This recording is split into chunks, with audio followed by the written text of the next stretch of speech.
good. Was Saturday one of the biggest challenges to your cruising altitude mantra?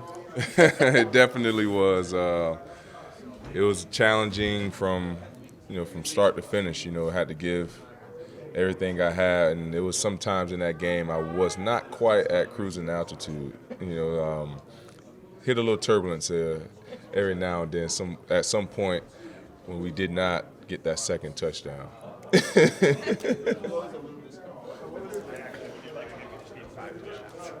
What was my reaction? No, what was the reaction of the team when you kind of? Guys were just shocked. It was like, yeah, we know we need touchdown. We know that's a large task, but you really think we can get it? It's like, yeah, let's go do it, man. Just put it on our minds right now. Just taking the play at a time.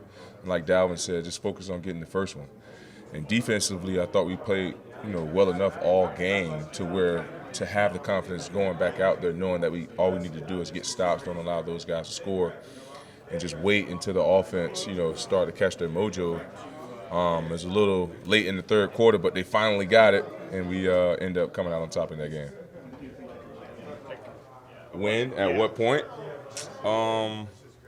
Probably around. Honestly, I always thought we could win, even when we were down 33-0. Guys, you can ask guys around. I'm always like, man, just keep fighting, keep believing, and it's not over until it's over.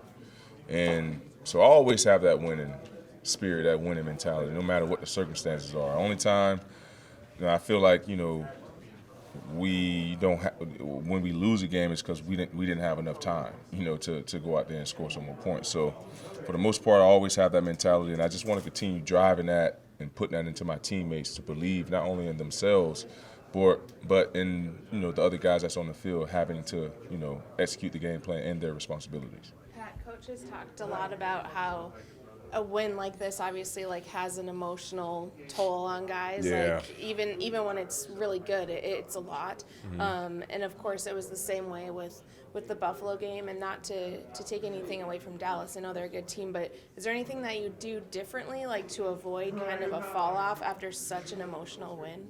I think the unique thing about this is that we had an opportunity to go through this, early on in the year and didn't get the result that we wanted, coming off of that game. So we have a little bit of experience, in that area. So this week is extremely important for us. These guys going to come. It's going to be a playoff game. These guys are fighting for playoff implications as well. So we know we're going to get their best shot. And going into this game, we understand that. We understand that we have to be at our best at all times, because now we're starting to prepare ourselves even much more now, understanding that we are in the playoffs for sure. So they're starting to think about, how can we get better to help us, in the long run. Pat, Pete, you talked a couple weeks ago about hoping to make another Pro Bowl. They announced it tonight, Pro Bowl games. Okay. How do you feel about your prospects, and what would it mean if you're able to make one with the second team? Man, it'd be great. It'd be great to be, named to another Pro Bowl. As always, that's why you play the game, to be recognized as, one of the best amongst your peers. So it's going to be pretty unique this year, not really having a full game. I'm not really sure how the format is, but I know it's a lot. Well, it is flag football. So flag football and a bunch of competitions, right? Yeah. Right. So it should be pretty fun. If I am, lucky enough to get voted, I don't plan on playing in it. You don't what? Oh, because of the Super Bowl. Exactly. Okay. Take a second. On Justin's touchdown, just curious from a cornerback's perspective, can you key on there? That's a tough route. Gilmore is That's one, a tough one of the route, best. man. Because he ran 3 routes into one. He acted like he was going to the pylon, so they call that a pivot return. He ran a pivot return.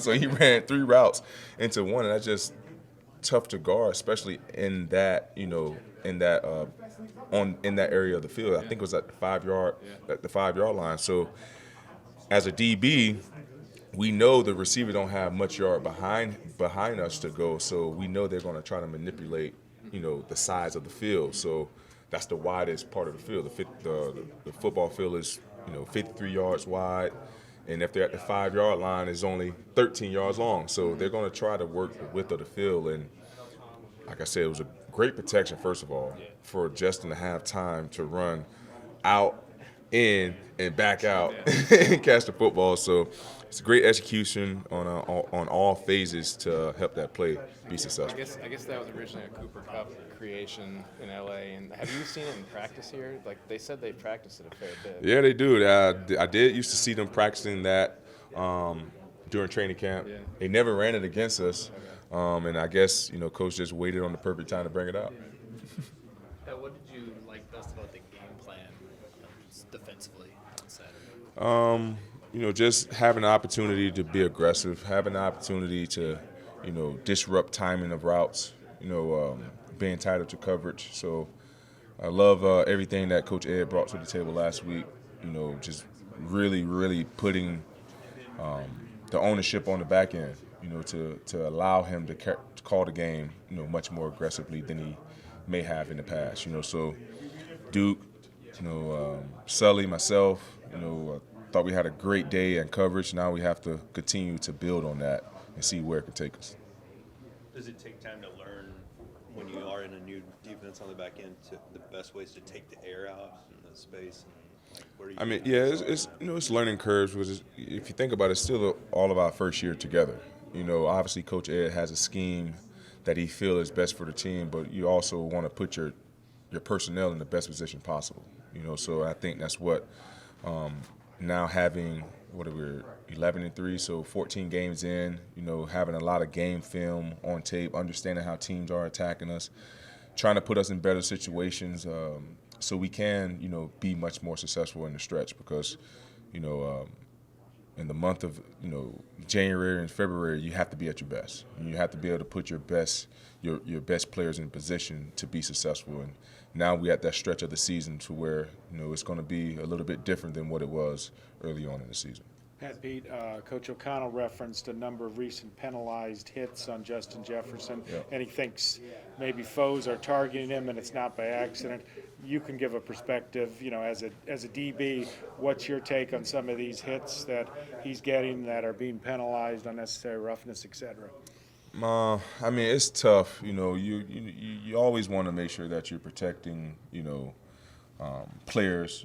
Player safety is, always key. But, as a defensive player, it's always tough to kind of gauge where you want to hit a receiver, or, a pass catcher or the quarterback or whatever the case may be. So as defenders, we just have to find better ways on finding, a better target when we are coming in to hit someone. Trying to make a decision in that split second, it's almost unrealistic, but we also have to understand that, we are playing a very, very violent sport. It's going to be some gruesome hits. That's just the nature of it. But at the same time, as players, we want to make sure that we're doing everything possible to keep ourselves safe and also our peers. So what do you think of the hits that have been made? I thought it was bang plays. I don't think Stefan is a dirty player. He's a guy that plays with a lot of tenacity, a lot of energy. He loves the game. I know he loves the game, and I know those wasn't dirty hits at all. It was just bang plays. And then how about the way Justin's just bounces right up after a number of these hits and what have you? He's a tiger. He's from the boot. Those guys are tough. Okay. You talked about trusting you guys on the back end. This might be a simplistic view of it, but with you moving around to the short side, is that putting more of a burden on you with not too much help on the back end? Is that kind of what you're talking about? Kind of. But, I appreciate that. That's why I want to do anything that I can do to help, my team be successful. That's what I'm here for. That's what I want to continue to do, because I'm a winner. I'm a competitor. Whatever coach, whatever number he calls for me, thinks that's going to, help me be successful and help this defense be successful, I'm all for it. So that was a game plan going into last week. We may have a little different game plan this week. So we'll see coming into the game Sunday. All right, guys. Happy holidays.